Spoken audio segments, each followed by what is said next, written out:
पूरे देश में एक फिल्म की चर्चा है। उस फिल्म के माध्यम से जरा थोड़ी देर के लिए अपने दिल पे हाथ रखिए। 700 साल के बाद एक फिल्म बनानी पड़ी। उस फिल्म के माध्यम से आपको पता चला कि 1990 में क्या हुआ था। यह हमारे लिए शर्म की बात है। इसलिए जो भाई अभी मॉडरेशन कर रहे थे, उन्होंने जिंदा कौमों की बात की। एक स्वार्थी लालची समाज कभी सच बोलता नहीं है। उसे लगता है सच बोलने से मेरे स्वार्थ कुछ उनको नफा नुकसान हो जाएगा। और यही बीमारी ने सनातनी हिंदू समाज की हालत कर दी है कि एक फिल्म का इंतजार था हमें। उस फिल्म के माध्यम से हमारे अंदर चेतना जागी है कि कश्मीर में 1990 में इस्लामिक जिहादी आतंकवादी कश्मीरी मुसलमान ने क्या किया। वो सब जिंदा है, किसी का भाई, किसी की बहन, किसी की बेटी। मेरी पत्रकारिता का जीवन उसी समय का है।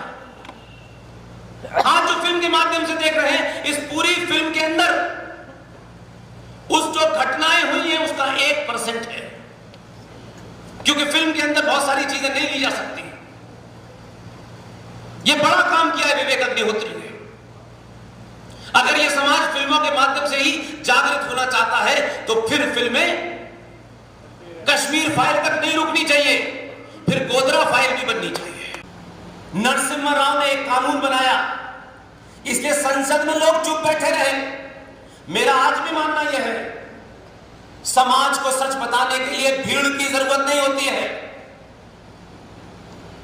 इस 135 करोड़ में से 10-15 लोग निकल जाएं तो इतनी भीड़ इकट्ठी हो जाती है। लोग आपको सुनने आते हैं।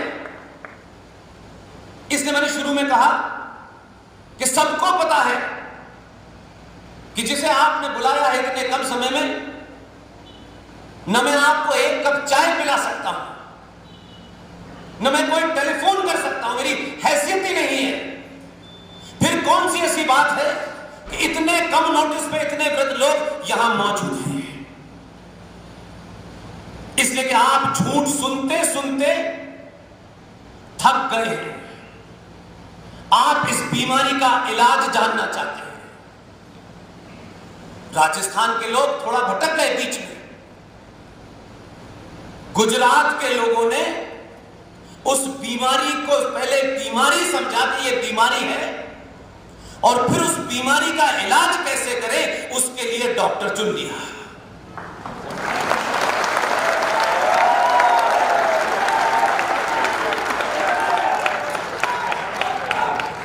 हमारे देश में लोग अपनी एक पेन या पेंसिल मांगो तो उसे भी देकर के सर पे सवार रहते हैं कि ये लेके ना चला जाए। गुजरातियों को हम सबको धन्यवाद करना चाहिए।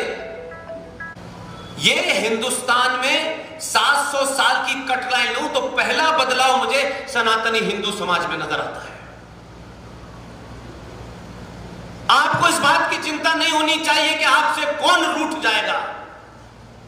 आपको किसी का दिल नहीं जीतना है। हमने इस दिल जीतने के चक्कर में सभ्यताएं दर सभ्यताएं, अफगानिस्तान, पाकिस्तान, बांग्लादेश, इंडोनेशिया सब चला गया, और कश्मीर का एक मक्कार जिसके पूर्वज सप्रू ब्राह्मण थे, उसको हमको यहां पे एक लेमन जूस की गोली देके चला गया कि आप इसे चूसिए, कि कुछ बात है कि हस्ती मिटती नहीं हमारी। दौरा समय हमारा दुश्मन रहा। उन्होंने कहा आप सिर्फ इसी को रटिए। लेकिन आज की स्थिति क्या है कि कुछ बात है कि हस्ती मिटती नहीं हमारी। जो ये कहते हैं वो मूर्ख जाके देखें कि अफगानिस्तान में कोई मिलती नहीं बस्ती तुम्हारी। ये जो बीमारी है हम बिना जाने बिना सोचे नैरेटिव में चले जाते हैं। उस आदमी ने लिखा सारे जहां से अच्छा हिंदुस्तान हमारा, ये तो हमने पढ़ा, लेकिन उसी आदमी ने एक तराना लिखा जिसे मिल्ली तराना कहते हैं। उसका असली चरित्र वो था जो पाकिस्तान का नेशनल पोएट है, उसकी मजार लाहौर में है। और हमारे नेताओं ने अपने स्वार्थ के लिए, समय समय के स्वार्थ के लिए सिर्फ हिंदू सनातनी समाज का इस्तेमाल किया, क्योंकि आपने यह मान लिया कि हमें कुछ नहीं करना है, नेताजी को करना है। लिहाजा जो आया उसने कहा आज से सेकुलर भारत, आप सेकुलर हो गए, आज से वामपंथ, आज से वामपंथ हो गए, आज से गठजोड़, आज से गठजोड़ हो गए। आपने कभी पूछा नहीं कि हमने हजारों साल से किसी का दिल नहीं तोड़ा। इस धरती पे जो भी आया हमने कहा आप कि क्या पूजा पद्धति है, इससे हमको कोई लेना देना नहीं है, आप उसके माध्यम से वहां जाना चाहते चले जाइए। जो आया उसने सनातनी हिंदू समाज को न सिर्फ लूटा, आपकी पूरी सभ्यता को तहस नहस कर दिया। एक आदर्श की स्थिति में यह समाज काम करता है, लेकिन आज भारत की स्थिति आदर्श नहीं है।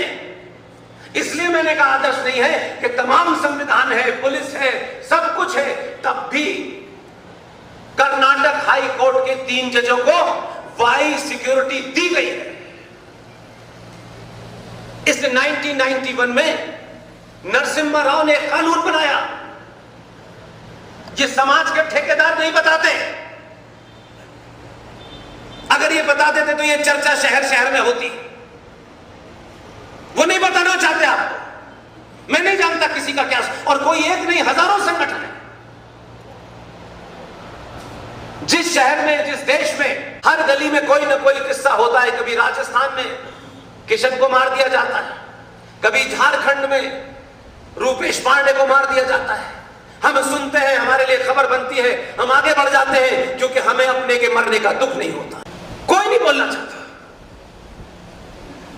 1991 में नरसिम्हा राव ने जो कानून बनाया कि जो इस्लामिक जिहादी आक्रांता भारत आए, उन्होंने भारत के मंदिरों को तोड़ा। मंदिरों को तोड़ करके कुछ मंदिरों के अंदर कहीं मजार बनाई, कहीं मस्जिद बनाई, उनको खंडित किया। पाकिस्तान बन गया, भारत बन गया, दुनिया के सारे काम हो गए। 21 लाख लोगों की लाशों पर आपको भारत मिला। आपने फिर गाना गाना शुरू कर दिया, हम सब भाई भाई हैं, सारे धर्म बराबर हैं। ये रट आपकी थी, लेकिन जो कानून बना वो सिर्फ हमारे ऊपर, क्योंकि हम स्वार्थ के मारे बोलना नहीं चाहते। जैन मंदिर भी हैं, बौद्ध मंदिर भी हैं, सनातनी मंदिर भी हैं, कई मठों के मंदिर हैं, और उनका जो आर्किटेक्चर है, अभी तक तो दुनिया में कोई पैदा ऐसा नहीं हुआ कि उनके आर्किटेक्चर जैसा कोई मंदिर बनाते या मस्जिद बनाते या घर बनाते। आज तक पैदा नहीं हुआ। और 40,000 मंदिर आपके हाथ से चले गए, लेकिन समाज में कोई खलबली नहीं हुई। पूछा नहीं किसी ने। हमारे पूर्वजों के दादा परदादा के वो मंदिर थे, वो लूट के नहीं बनाए गए। कानून बन गया, हम चुप, ताली बजाई, फिर वोट लेने आ गए। मुद्दे जानबूझ के रखे गए हैं। पेट्रोल की कीमत, प्याज की कीमत, 2 रुपए किलो चावल, 2 महीने की बिजली फ्री, ये सिर्फ आप ही के लिए रखा गया है, किसी और से नहीं कहते, न किसी और को इसमें इंटरेस्ट है। वो ये जानते हैं कि भारत की संसद में कभी उनकी गिनती 300 नहीं हो सकती। 70 साल के इतिहास में एक बार सिर्फ वो 56 पहुंचे। वो ये जानते थे कि डेमोग्राफी के मामले में हम कमजोर हैं। उन्होंने वो रूट नहीं अपनाया, उन्होंने दूसरा रूट अपनाया।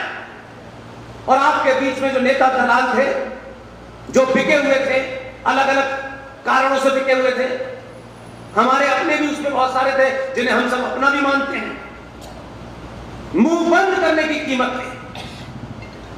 संसद में क्या हुआ इसकी चिंता नहीं है मुझे, हम सब संसद नहीं जाते। एक जिंदा समाज अपने बीच में से ऐसे बहादुरों को चुनता है कि अगर वो वहां नहीं रोक सकता था, उसकी ताकत नहीं थी, तो ऐसी सभाएं करके लोगों को पता तो देता